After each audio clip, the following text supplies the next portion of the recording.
Hello and welcome to a milestone video for me as a collector of the Eureka Masters of Cinema line.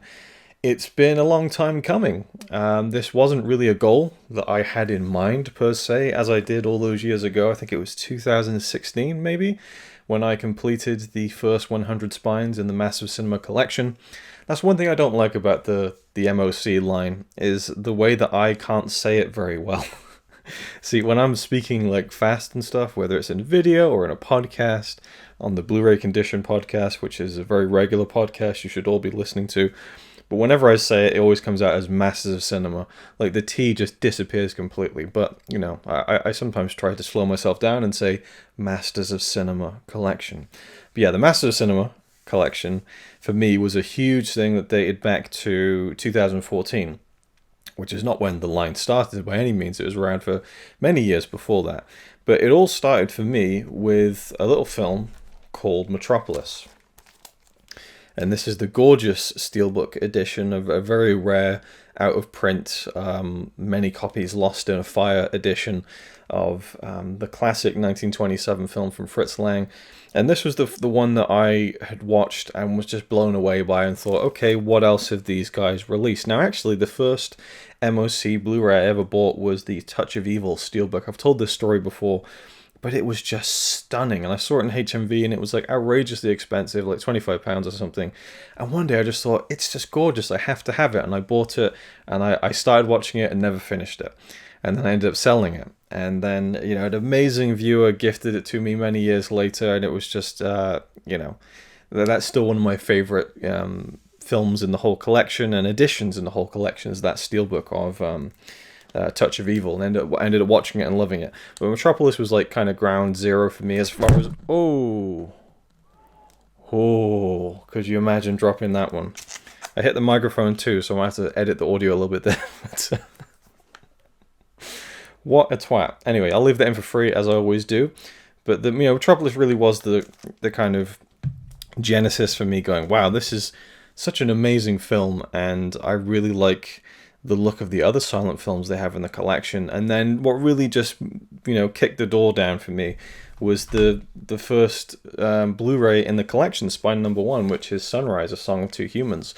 Another 1927 silent classic from a German director, though this time it's a German director who went to Hollywood to make this movie, F.W. Murnau. This is one of the greatest films of all time, and this Blu-ray is one of my favorite Blu-rays ever. I still think it is almost unmatched as far as the extras are concerned, the presentation of the film. I mean, this is a pretty damn old, 2011, I think, is when this edition was released. Or at least 20th Century Fox licensed the film to them in 2011. It's been around for years, and it's still in print because it must be one of the most successful titles. I hope so. An amazing film, an amazing release, and I'm not going to go into everything. I've talked about this release and this film to death on the channel. But yeah, different versions of the film, audio commentary, outtakes, and a documentary on Murnau's Four Devils, the Lost film. Fun fact, I saw someone on Twitter yesterday. She tweeted that her relative of hers had given her, or left her, I think. I'm not sure if there was a family member who passed away, but she'd been given this kind of inheritance of a film reel. And she said, this is a reel from a lost 1928 silent film. And I almost started convulsing, like, is it Four Devils? It wasn't Four Devils, unfortunately, but one of the most famous lost films of all time is reconstructed in a documentary featurette on this Blu-ray, and even on the DVD disc. You actually get PDFs of the script for both Sunrise and Four Devils, and I actually ended up reading the scripts and reviewing Four Devils from the script, which is something I'd never done before. Will probably never do again, although I am tempted by the Colin Trevorrow Duel of the Fates Star Wars script. Anyway, so those two kind of kicked it off for me, and I just thought, wow, I love how the films in this collection and the variety of them from different places all around the world really makes me want to collect these and further my exploration of films in cinema that I'm not familiar with at all.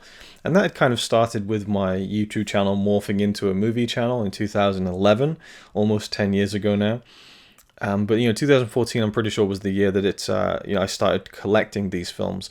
And I remember like back when the Eureka, website was, it was like dog shit. Like it looked like an old 90s, like I think the background was just like one like kind of garish color, like the fonts were just very basic. It looked like a student made website. No offense to whoever put that website together, but it was like a very like, you almost question, is this an official website from an official company? But the prices were incredible. I missed that website, and I missed those prices, because you could pick up like, I think I bought the Nosferatu steelbook for like £7 from them or something. Like they really had insane deals, and they've very much scaled back on those kinds of sale prices now. The closest you can get is on their Amazon UK seller page, which is Best Media Group, I believe. But I missed that old website, because you could really just mop up loads of titles for a really good price.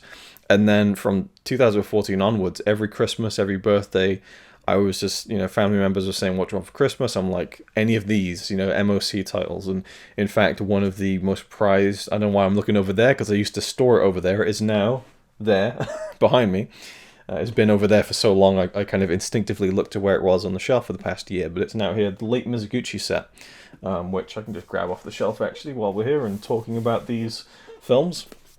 I mean, this is like a holy grail for collectors of this line who don't have it, because it is so woefully out of print. And I remember looking at it as a box set and thinking, yeah, I want to see more Japanese films. And so I asked for it for Christmas, and it was I guess my step grandmother. I never really refer to her as that, but it's my stepmom's mum, who I've known since I was a kid. And every year they'd ask me what I wanted for Christmas, and I was like, oh, you don't need to get me anything, but they would insist. And this was one I asked for from my stepmom and my dad, but she got her mum to buy it for me. So it's just like this outrageous kind of present. Like, you don't need to get me this, but it turned out to be like one of the most valuable things in my entire collection now. But the value doesn't really mean too much to me. It's just having the films that really counts. And this has, I think, 8 movies from Mizoguchi, and an incredible book, and it's just a gorgeous set. But this was a Christmas present. I didn't even buy this one, and this is number 10,016 of 2000. Now, actually, the only thing I really don't have as far as the MOC Blu-ray line is concerned is the Shohei Imamura box set. And the reason for that was, it's fairly pricey, and I already had all the films. There was only one extra film, I think it's called A Man Vanishes, but it was presented on a DVD disc. And I'm still admittedly a DVD snob, and I've actually been chatting with some people on the Blu-ray forums about the MOC, collection, and the conversation has just, turned to how we collect and why we collect, every spine number or just the ones that we like, and so on and so forth. And many people very proudly have collected all of the DVDs. And sure, I guess in an ideal world, I'd love to have the DVDs, but I wouldn't really watch them either. I really am a self-proclaimed, and not proud of it, HD snob at this point. To watch a film on a DVD just makes me, just makes me shiver. I'd do it if I had to, but, I love Blu-ray. I love high definition. And so I always try and wait to see if an upgrade will happen in many cases. But where am I even going with this video? I mean, I guess you've seen, I've probably put in the title somewhere, right, that I've now past 200 spines in my collection. But where was I going with that? So talking about kind of the out of print, the Shohei Imamura box set, yeah, so if anyone wants to, give that to me, I would greatly appreciate it, but no, not really. I've had far too many, actually. There's, I think, 3 big ones. So obviously, like I said, the Metropolis Steelbook was sent by a viewer as a gift, which still blows me away, because you could sell this for really good money. Same with A Touch of Evil. And then finally, the other big one was Une Femme Marie, A Married Woman, I think it's called, the Jean-Luc Godard film. That was another one that was gifted to me, and it was an out-of-print title that I was hunting down. So, I really have a lot of people to thank when it comes to this MOC collection. It's not just my bank balance and wallet that are to, to blame for all of this. But, again, and the family members who have got them for me for Christmas and birthdays, and Connie in some cases. But make no mistake, I poured a lot of my own money into it as well. It's been a group effort. But the Shohei Imamura set is the only one I don't really have. But I don't feel like I need it either, actually. But I think it's out of print and goes for quite silly money. But I have all the films on Blu-ray, so it is, for a collector's piece, it would be nice. But that's the only thing I'm really missing that's out of print. And I think the only other thing that I don't really have is the slipcover to this one. I do like to try and get all the slipcovers, but this one has just always eluded me for some reason. And I think there's also another one that I'm missing the slipcover on. I'm trying not to be too precious about it, but I do like to get the slipcover if I can. Anyway, so the news is I've crossed 200 spines. Again, I think it was 2016 that I did my video, you know, the very over-the-top intro where I collected all, you know, first 100 spines in the collection. And, you know, I love films, I love collecting films, I love different lines, and, you know, would I like to get every Criterion? You're damn fucking right I would. Even if it meant owning Salo, and in the realm of the senses, I would love to have a complete Criterion collection, but it is never going to happen unless I win the lottery, and I don't participate in the lottery, so it's never going to happen. So you let go of these things, but with the Masters of Cinema, there it is, the Masters of Cinema collection, it was doable. It was you could kind of see the light at the end of the tunnel. So once I hit 100 spines, it was such an achievement, and then I just didn't really attack it again after that. But I kept collecting, and I got close to 150, and I thought, oh, let's complete the first 150 spines, and I didn't quite do that because the titles that I needed to complete it were like ones I really wasn't that interested in. That's where a fine line comes in. You know, are you doing it for the collection or are you doing it for the movies? And for me, I think it's both. And I've mentioned in another video recently that I was in work at the beginning of this year, and just randomly in the middle of my shift, I was like, oh, I really want to watch a Masters of Cinema Blu-ray, just something I've never seen before.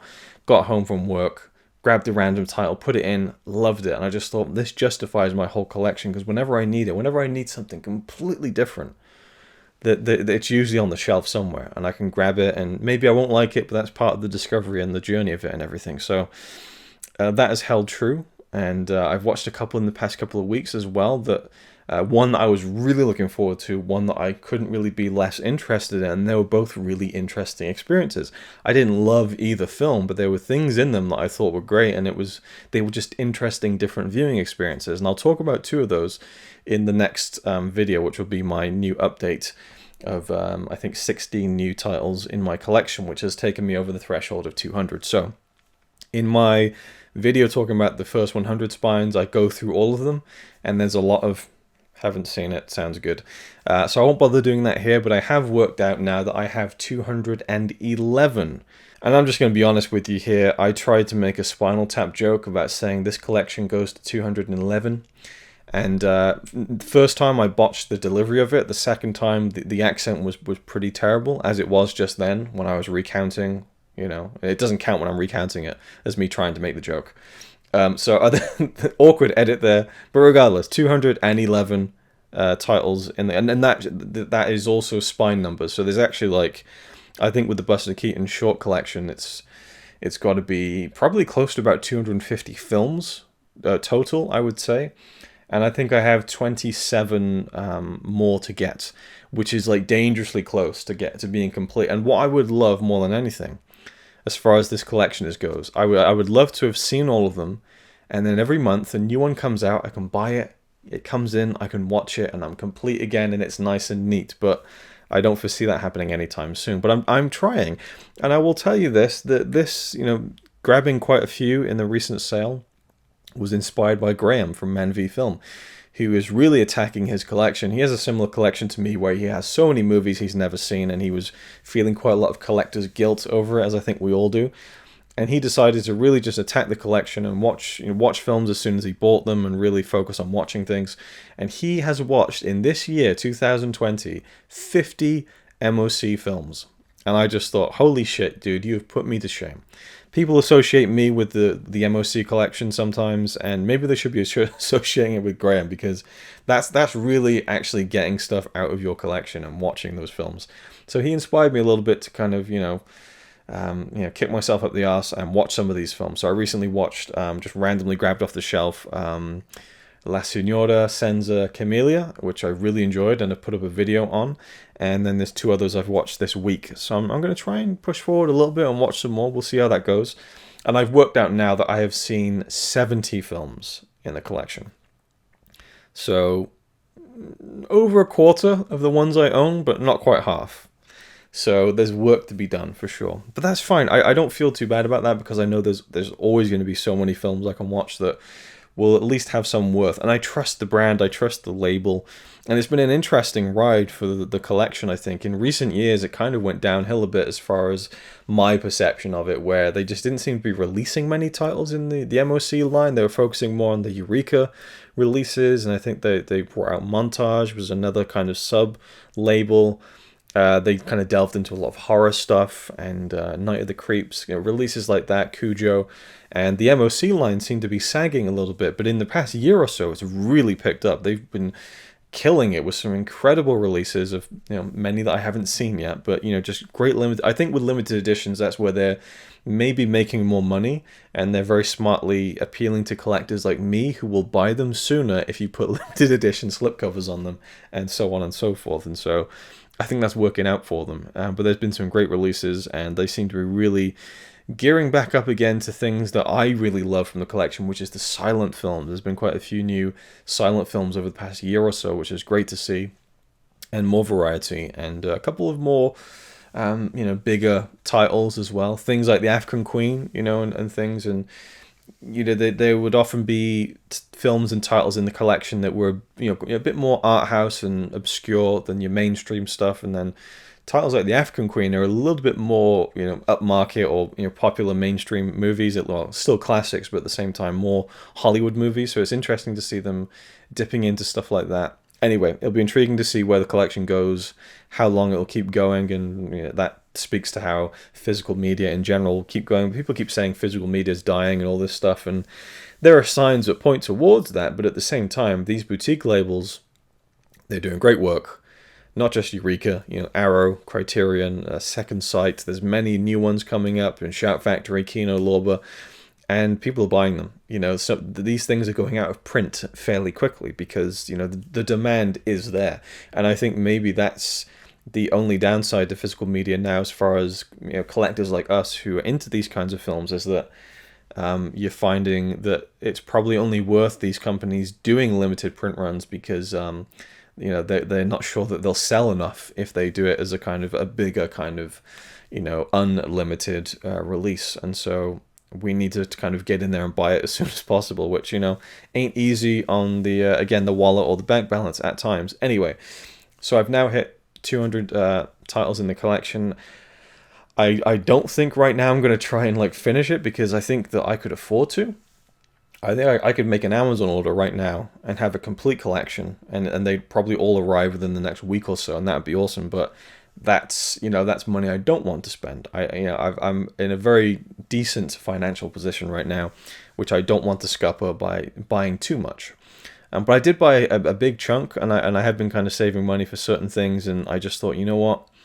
I think it was the Dawn of the Dead box set, which is coming out, or it's supposed to come out in October. I was putting money aside for that, and now it's been delayed to November. So I thought, well, okay, I got another month to save up for a little bit more for that, and I can grab a whole bunch of MOC titles. So I'll show you in the next video, which will be a part 2 to this, the 16 new titles that I picked up, not including the Buster Keaton Volume 3 set, which I also picked up recently. I'm not going to include that in the video. But yeah, and I think there's more than 16 films in that as well. I think there's, well, it would be 18 films, so almost 20. But yeah, anyway, so it feels good to have over 200 in the collection now, and there is now a sense of light at the end of the tunnel. And I think this Christmas, I will say to anyone who wants to get me anything, family-wise, I'll probably put all those MOC titles on the list, because it's getting close now, and I would like one day to be able to just be up to date with everything. And I'm just checking the audio, which seems to be lagging like a motherfucker right now on the laptop. So yeah, the audio might be fucked up here, which is fun. Yeah, the laptop is just sagging under the weight of having to record my voice right now. It seems. I don't know. I have no idea if it's recording because it is so laggy. I think I should probably restart it because this might not be recording anything. So. Okay, I probably should have just kept going because it recorded fine. It just wasn't really showing on screen, and I'm done now anyway. So it's just anyway, whatever. So, the collection has reached 200 spines. That's great. There's nothing really more to say. I just wanted to chat about it a little bit. there's no way to really round this off because I've kind of covered everything I want to talk about, I guess. Like I say, I look forward to seeing what else they come out with. Hopefully I can maybe in the next year or two actually catch up with everything and then be able to just buy a new release and watch it straight away and be up to date. Okay, here's one thing actually, as I itch my nose rather annoyingly, is the new releases that are coming out in November, I think, which are Mothra, and I think the H-Man and some other B-movie, Japanese B-movie from the 50s or 60s, I think, by, is it Honda? So that's interesting to me because that's actually one thing I did want to mention in this video, is the kind of the MOC like image of like a film that is worthy of the label. And obviously they probably started out wanting it to be like, films from great directors and so on, and again, masters of cinema. But then I think that, I don't know, it seems like they had films in the Eureka line that could have very easily fit into the MOC line. I just felt like, why not beef up the MOC line and use some of these films? I'm not sure if it's not a legal thing or licensing or anything like that. I'm sure it isn't, because they're paying to release the film and licensing it and all that kind of stuff. I guess it's just, I don't know, they wanted to have two separate lines. But the thing that really interests me is that we had Drunken Master a couple of years ago from MOC, great Jackie Chan film. And then Eureka went on and released the Police Story movies, the Project A movies, Meals on Wheels, Wheels on Meals, which are phenomenal martial arts movies, from a master of cinema, Jackie Chan. Now, Drunken Master, he didn't direct. Police Story movies he directed, Project A movies he directed, and those are like 4 of the best action movies ever made. So I really don't know why they didn't include it in the MOC collection.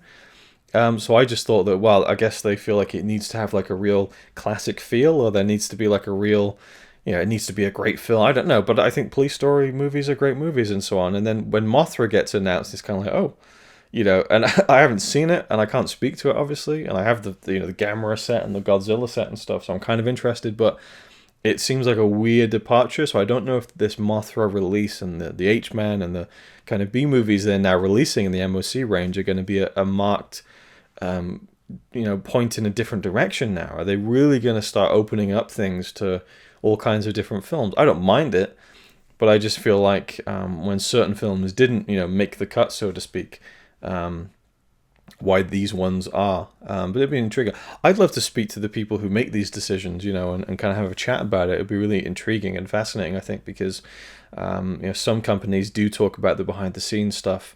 I think Arrow have done that at times in the past. They used to have like a blog on their website where some of the people who work there would talk about certain things behind the scenes, but Eureka are fairly tight-lipped about anything to do with that side of it in general, including the things that go out of print. They don't even like to kind of tell people about that. Indicator, I think, do a really good job of kind of letting people know on Twitter, like, okay, these titles are going out of print, so if you want to grab one fast, So anyway, that is it. I'll leave it there. Thank you for watching. Leave me your thoughts down below on the MOC collection. And yeah, any questions, any comments, anything, let's chat about these films and any of your favorite titles in the collection. That could be a whole other video for me, so I'm not even going to get into that. But suffice it to say, there are some incredible films in this collection, and I'm sure there's many more I'm yet to discover. So thank you for watching, and I'll see you in the next one, which will be a part 2, which will be a Blu-ray update showing the 16 new titles I bought in the past couple of weeks. So look out for that. It's alright by me. Apart from the fact he throws cans and calling into a tree. Yeah, he's really cool. Yeah, he's really cool. But he's not quite as cool as you.